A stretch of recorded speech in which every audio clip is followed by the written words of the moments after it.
नमस्कार दोस्तों, साहित्य सोपान हिंदी चैनल पर आप सभी का स्वागत है। यूजीसी नेट हिंदी के सिलेबस की यूनिट 10 में शामिल संस्मरण मुर्धैया को हम लाइन टू लाइन पढ़ रहे हैं। आज के इस पार्ट 5 में हम मुर्धैया के सबसे महत्वपूर्ण उपविषय अकाल और अंधविश्वास को पूरी तरह से कंप्लीट कर लेंगे। लेखक डॉक्टर तुलसीराम के जीवन के उन संघर्षों और ग्रामीण जीवन की इस कड़वी सच्चाई को समझने के बाद कल की वीडियो में हम इसके अगले पार्ट को शुरू करेंगे। अगर आप चैनल पर नए हैं तो यूजीसी नेट की पूरी तैयारी के लिए चैनल को सब्सक्राइब जरूर कर लें। चलिए आज की क्लास शुरू करते हैं। इसी बीच हमारी दलित बस्ती में एक अनहोनी हो गई। बस्ती के एक पुराने कुएं से पानी निकालते समय एक औरत उसमें फिसलकर गिर गई। जब तक लोग उसे निकाले वह मर चुकी थी। उसकी लाश को मुर्दैया पर दफना दिया गया। पहले से ही घोर अंधविश्वासों तथा भूत भूतनियों के आतंक से पीड़ित हमारी दलित बस्ती में कुएं में गिरकर मरी हुई इस नई चुड़ैल का भय पूरी तरह से छाने लगा। लोगों ने उस कुएं का पानी पीना बंद कर दिया और संध्या होते ही उसके पास कोई नहीं जाता। चुड़ैल के भय से इतना आतंकित हो गए थे कि कई लोग दावा करने लगे थे कि रात में उन्हें कुएं से जोर जोर से पानी की हलकने की आवाज सुनाई देती है। हमारे घर में वह गुसैल नगर चाचा का छोटा बेटा, जिसका नाम कुंदन था, एक अजीब भूतेही रोग से पीड़ित हो गया। वह अचानक रात में नींद से जाकर जोर जोर से चिल्लाने लगा था कि वह चुड़ैल सामने खड़ी है। घर के सभी लोग लाठी लेकर उठ जाते थे, किंतु किसी को कुछ भी नहीं दिखाई देता था। वह फिर भी कहता रहता कि देखिए वह इधर खड़ी है। उसकी इस मनोरोगी समस्या से हमारे परिवार में आतंक छा गया था। मजबूरी में ओझा बुलाकर चुड़ैल को भगाने के लिए ओझेती कराई गई। एक ओझा और दूसरे सोखा से यह अजोती होने लगी। ये ओझा और सोखा हमारे रिश्तेदार थे। इनका नाम था दौलत तथा किशोर। स्वयं नगर चाचा के दो बेटों की शादी इसी ओझा की दो सगी बेटियों से हुई थी। सोखा उसी ओझा के छोटे भाई थे। ये दोनों ओजेती से बहुत पैसे कमाते थे। वास्तव में ओजेती संपूर्ण रूप से एक अंधविश्वासी मनोवैज्ञानिक जालसाजी होती थी, जिसका सच्चाई से कोई संबंध नहीं होता था। हमारे ये दोनों ओखा सोखा ओजेती के पास चुड़ैल या भूत बैठाने के लिए बनारस स्थित 50 मोचन नामक पोखरे पर जाते थे। वहां वे एक लाल कपड़े में भूत को गठिया कर ले जाते थे। हमारे गांव में वे चूरिन तथा भूत को पकड़कर इसी तरह ले गए थे। वे पहले लोंग तथा जीर के अक्षत से काली तथा दुर्गा का नाम विचित्र शैली में बोल बोलकर हिचकी लेते तथा लगता था। इस तरह के कर्म कांड के बाद वे धार लेकर हमारे मकान के पीछे लगे केकट यानी केले के पेड़ों के झुका के पास जाते और घार की क्रिया के विशेष जगह की मिट्टी खोदने लगते थे। थोड़ी देर तक खुदाई की क्रिया करने के बाद उसमें से चांदी का 1 रुपया वाला सिक्का ढूंढ निकालते थे और कहते थे कि भूत मिल गया। वास्तव में बिस्टूरिया की यह भूतही खुदाई एक जालसाजी वाला नाटक होता था। वे स्वयं पहले से ही उस केरवट के पास पिस्तौलिया गार्ड आते थे, जिसे बाद में नाटकीय ढंग से ढूंढ निकालते थे। इसके बाद वे इस पिस्तौलिया वाले सिक्के के साथ लौंग, जायफल तथा अक्षत समेत कुछ अन्य सामग्री वाले लाल कपड़े में बांधकर पिशाच मोचन ले जाते। इस प्रक्रिया के पहले वे एक मिट्टी की हड्डिया में कड़ा जलाकर उसमें ढेर सारे सूखे लाल मिर्च डालकर उसका जहरीला धुआं चुड़ैल या भूत से पीड़ित व्यक्ति को सूंघाते। फिर ओझा उसी नाटकीय शैली में ओझती करते हुए जोर जोर से चोरीन या भूत को संबोधित करके पूछता, बोल दुष्ट भागती या भागता है कि नहीं। जाहिर है जहरीले धुआं से पीड़ित व्यक्ति स्वयं उससे छुटकारा पाने के लिए चिल्लाने लगता कि हाँ हाँ, अब मैं भाग रही हूँ या रहा हूँ, कभी भी वापस नहीं आऊंगी या आऊंगा। ऐसा कबूलने के बाद पीड़ित व्यक्ति स्वयं संतुष्ट हो जाता। अब चुड़ैल या भूत भाग गया है। हमारे घर में इसी ढंग से उस चुड़ैल से छुटकारा मिला था। बाद में उन ओझा ने पिशाच मोचन में भूत को बैठाकर वापस आने के बाद देवी दुर्गा को एक बकरे बलि दिलवाई। उधर बस्ती में जब भी कोई बीमार पड़ता, इसकी सारी जिम्मेदारी उसी कुएं वाली चुड़ैल पर थोप दी जाती। खास करके जब छोटे बच्चे ज्वर से पीड़ित होते तो यह अंधविश्वास बहुत गहरा हो जाता था। एक अंधविश्वास के चलते लोग बत्तख नामक पालतू पक्षी को बच्चे के ऊपर बैठने पर मजबूर करते। इसमें मान्यता यह थी कि चुड़ैल भाग जाएगी।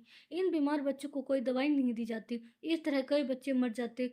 फिर हुल्लड़ मच जाता कि चुड़ैल ने बच्चे को खा लिया। बीमार औरतों को चुड़ैल से छुटकारा दिलाने के लिए ओझा लोग बिरई लगाते थे। उसी कुएं के पास पीड़िता को ले जाकर उसके कान में बरगद की एक कोमल लिपटी हुई पखुंडी डालकर वही मिर्चे के धुएं वाली हांडी से उसे सूंघाकर कबूल करवाते कि वह भाग रही है। धुआं सूंघाते समय ओझा उसे पीड़िता का बाल पकड़कर कुएं में गिराने का नाटक करते हुए बार बार पूछता कि चुड़ैल तो भागती है कि नहीं। वास्तव में गिरने से डरकर तथा धुएं के आतंक से पीड़िता भयंकर रूप से चिल्लाकर भागने वाली बात बोल देती थी।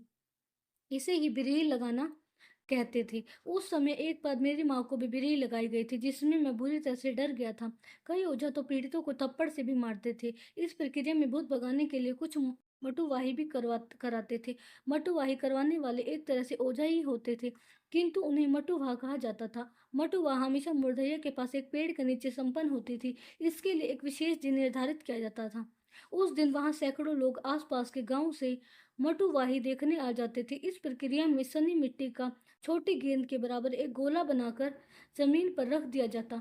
मटुवाह ओझा की शैली में हिचकते गिनगिनाते आगे पीछे दाएं बाएं नाटकीय ढंग से डग भरते घंटों गाते हुए देवी का गुणगान करता रहता।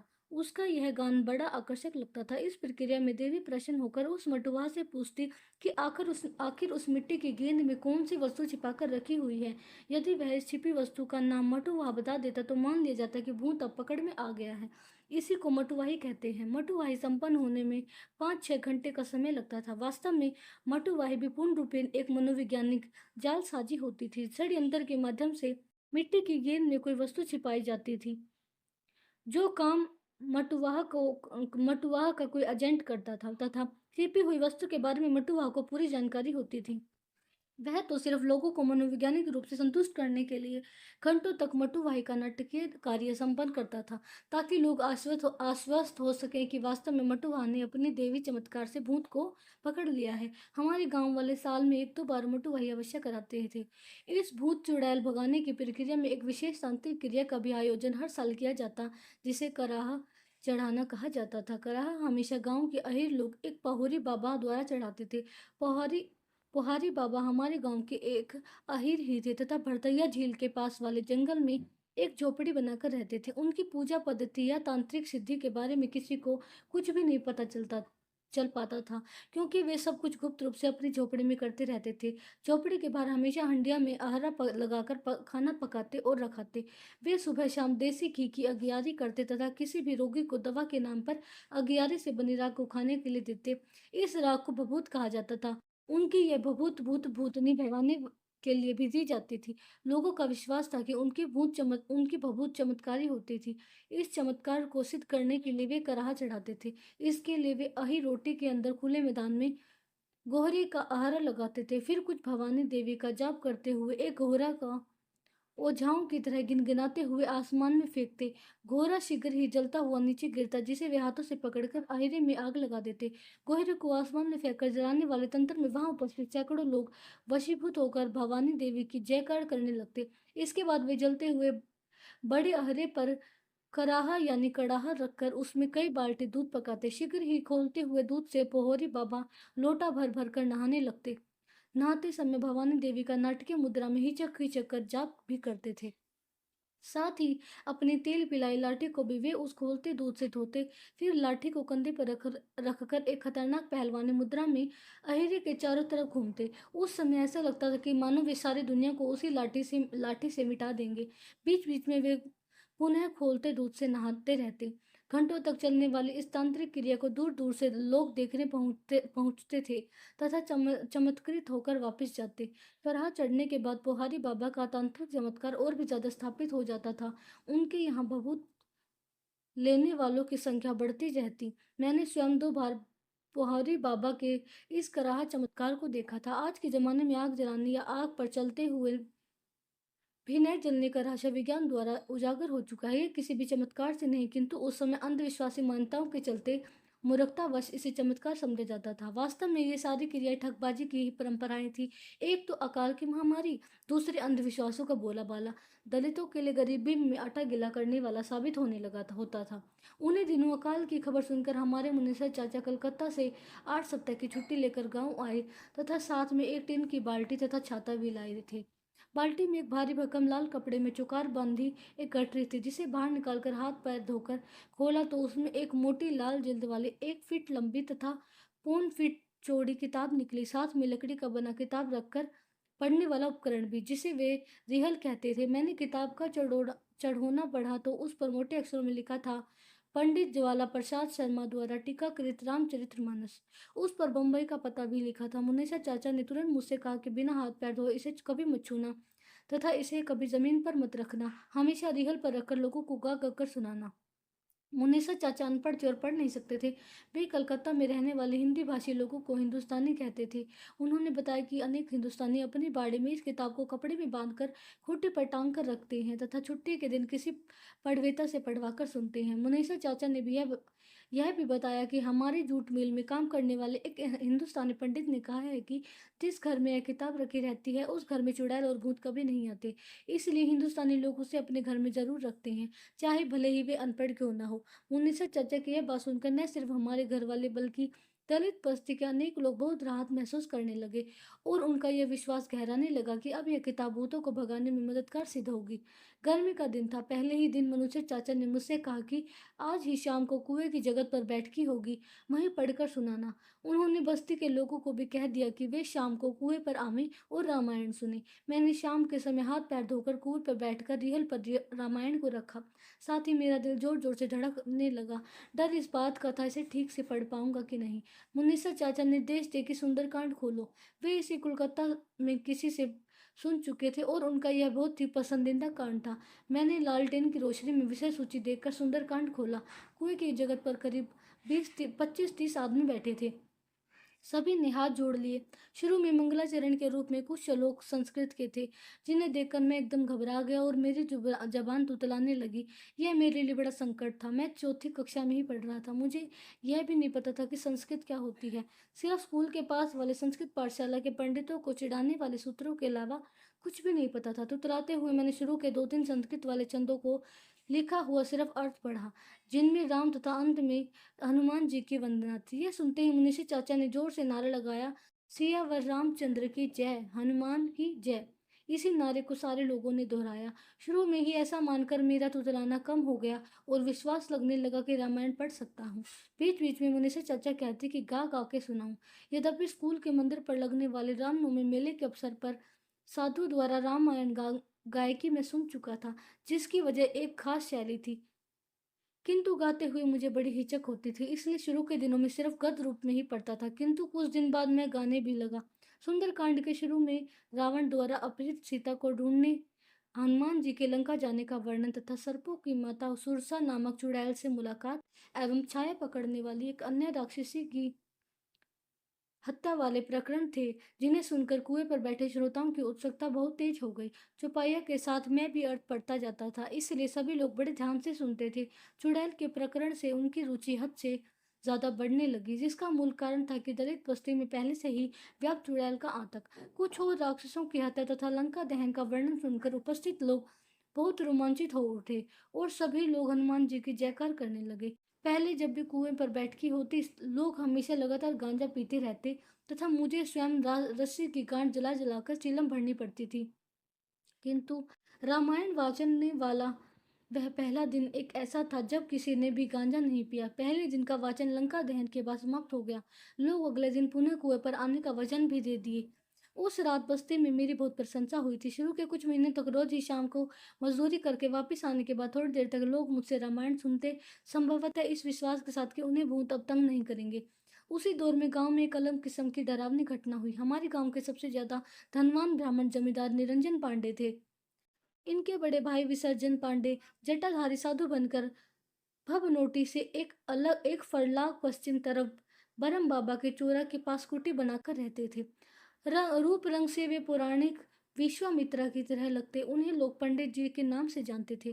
परम बाबा के चोरा के पास एक छोटा चबूतरा था, जिसे सती माई सत्ती माई का चोरा कहते थे। बरम बाबा के चोरे पर गांव के लोग सत्यनारायण की कथा का आयोजन करते रहते थे।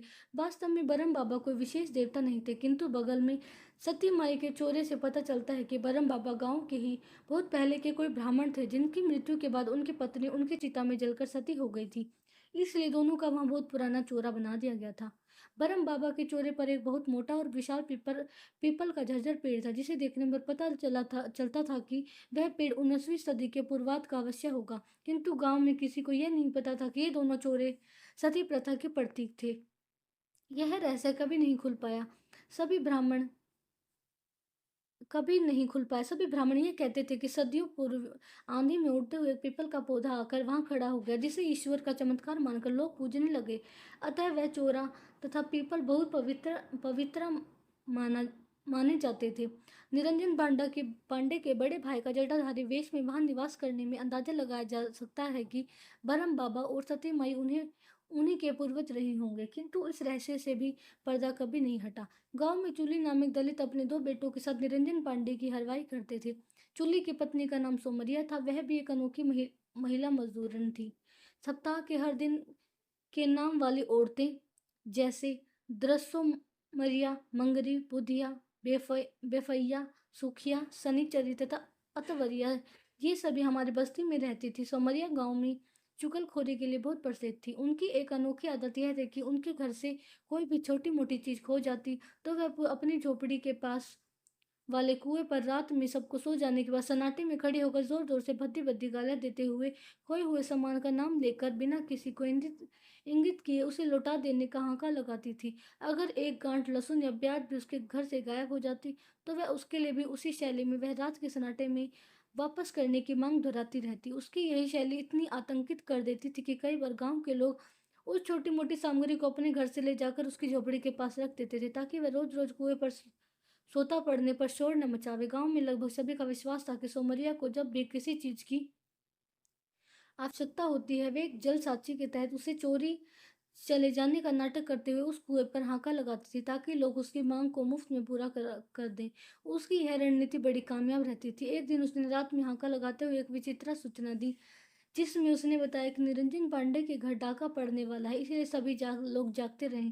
यह सुनकर पूरा गांव दहल गया। शीघ्र ही पांडे ने सूचना दी कि डाकुओं की एक चिट्ठी आई है, जिसमें डाका डालने का दिन निर्धारित किया गया है। उस समय गांव में एक अफवाह फैली थी कि अकाल में डाकू चिट्ठी से सूचना देकर डाका डालते हैं। इस अफवाह का नाजायज फायदा उठाकर कुछ शरारती पढ़े लिखे लोग डर पैदा करके अपना मनोरंजन करने लगे थे। इसी कड़ी में किसी ने निरंजन पांडे को बहिरंग चिट्ठी भेज दी। किंतु उनकी धनाढ़ता को देखते हुए सबको विश्वास हो चुका था कि डाका अवश्य पड़ेगा। पांडे के बारे में गांव के लोगों के बीच में चर्चा होती थी कि उनके घर में तराजू से तोल तोल कर विक्टोरिया के सिक्के जमीन में गाड़े हुए हैं। अतः डाका पड़ने वाले कथित दिन की रात से दलित बस्ती के सारे पुरुष लाठी डंडा लेकर निरंजन पांडे के घर के चारों तरफ 2 दिन पहरा देते रहे। संयोगवश डाका नहीं पड़ा, किंतु गांव में कई दिन तक दहशत कायम रही। इसी बीच सन 1959 के मध्य में एक बबनौटी में एक अप्रत्याशित घटना हुई। ननकू पांडे, जो ढोलक बहुत अच्छा बजाना जानते थे, एक अकेले व्यक्ति थे। लोग ढोलक बजाने के कारण उन्हें मृदंगी कहते थे। उनकी उम्र 40 वर्ष की थी, किंतु बड़ी भारी तोंद वाले कुंवारे व्यक्ति थे। बगल के परशुराम नामक गांव में एक विधवा युवती अपने मामा के घर आई थी। वह ब्राह्मणी भी थी। हमारे गांव के कुछ युवा ब्राह्मणों को एक खुराफत सूझी कि उस विधवा ब्राह्मणी का अपहरण करके मृदंगी से जबरन विवाह करवा दें। इसके लिए करीब 20 युवक दिन के 10 बजे ही लाठी भाले लेकर परशुपुर जाकर उस औरत को जबरन उठाकर गांव में ले आए। जिस समय वे उसे उठाकर गांव ला रहे थे, ये सारे ब्राह्मण युवक वीरतावश परम बाबा की जय का नारा भी लगाते जाते हैं। मैंने उसे जोर जोर से लगाए जाने वाले नारे को सुना था और स्वयं उन्हें उस युवती को जानवर की तरह कंधे से ऊपर टांगते हुए देखा था। उसे मेरा मृदंगी के घर में बंद कर दिया गया। विवाह का मंडप उनके घर के सामने सजाया जाने लगा। उनकी शादी अंबिका पांडे के घराने वाले थे। दलित बस्ती के लोग एकदम डर गए थे। जिस समय मंडप सजाया जा रहा था, उस समय वहीं चारपाई पर बैठकर मृदंगी स्वयं अंधाधुंध ढोल बजा रहे थे। कुछ औरतें गाना भी गा रही थी। अंबिका पांडे के पत्र के अनुसार विवाह रात के 9 बजे होने वाला था। गांव के ब्राह्मण विशेष रूप से बहुत उत्साहित इसलिए भी थे कि अपहरण के समय परशुरामपुर वाले ने हिम्मत नहीं दिखाई कि वे रोक सके। अतः उनके बीच विजय होने का अपार गर्व था। इसी बीच मुहूर्त के कुछ समय पूर्व रात में ही चिड़ियाकोट थाने से थानेदार समेत कई बंदूकधारी पुलिस एक एक्का पर बैठकर गांव में आ धमके, क्योंकि युवती की अपहरण की पूरी सूचना उन्हें समय पर मिल चुकी थी। मृदंगी समेत 18 ब्राह्मणों को पुलिस गिरफ्तार करके ले गई। उन सभी को दूसरे दिन आजमगढ़ जेल भेज दिया गया। हमारे पूरे गांव में गिरफ्तारी के डर से यहाँ तक कि दलितों के बस्ती के भी कई लोग भागकर अपने रिश्तेदारों के यहाँ छिप गए। अत्यंत दहशत का वातावरण छाया हुआ था। कई दिनों के बाद गांव में वातावरण शांत हुआ, वह भी जब सारे ब्राह्मण जमानत पर छूटकर वापस आए। संयोगवश कोई अन्य गिरफ्तारी नहीं हुई। उस गिरफ्तारी की रात सारे ब्राह्मणों को पुलिस डोर में बांधकर पैदल ही करीब 7 किलोमीटर दूर थाने में ले गई थी, जबकि थानेदार उस युवती को अपने एका पर अकेले बैठाकर रात में थाने गए। हमारी दलित बस्ती में घर घर में चर्चा होने लगी कि आधी रात को थानेदार साहब उस युवती को रास्ते में पड़ने वाले मुर्दैया के जंगल में रोककर न जाने क्या क्या करते रहे। तरह तरह की अटकलबाजी होती रही। 18 ब्राह्मणों पर अपहरण का मुकदमा चला। कुछ ब्राह्मण वकीलों ने हमारे गांव के ब्राह्मणों की वकालत की। कुछ महीने बाद फैसले की तारीख निर्धारित की गई। सारे ब्राह्मण डरे हुए थे कि उन्हें सजा अवश्य मिलेगी। अतः ये 18 ब्राह्मण रात के पिछले पहर उठकर आजमगढ़ फैसला सुनने के लिए गांव में करीब 7 किलोमीटर दूर जहानागंज एका पकड़ने के लिए पैदल जाने लगे। उनका रास्ता गांव के उस जोगी बाबा के जंगल से झोपड़ी से जाता था, जो किसी भी शब्द को पहले सुनकर उससे कविता बनाकर गाने लगते थे। ये ब्राह्मण उनके किसी भी शब्द को पहले सुन उनकी झोपड़ी ये ब्राह्मण उनकी झोपड़ी आने पर बड़े तड़के ही जोगी बाबा के पैरों पर गिरकर उनका आशीर्वाद लेने लगे, किंतु बिना कुछ बोले ब्राह्मणों को गोड यानी पैर पर गिरते पाकर जोगी बाबा ने गाया, जैसे न पड़ता हुआ गोड वैसे आइए बढ़िया मोड़, नहीं संस्तिया सहबा राम, नहीं संस्ती या सहबा राम। इसके बाद सभी ब्राह्मण आजमगढ़ कचहरी गए और सबूत के अभाव में छूट कर चले आए। गांव भर में शोर मच गया कि जोगी बाबा की कृपा से वे छूट गए। वास्तव में ब्राह्मणों के लिए यह एक बहुत बड़ा मोड़ था। मेरी जिंदगी में भी एक नया मोड़ था। मैंने भी उस अकाल में महुए का लाटा खाते तथा मूली की सुरीली धुन बजाते 5वीं कक्षा में पास कर लिया।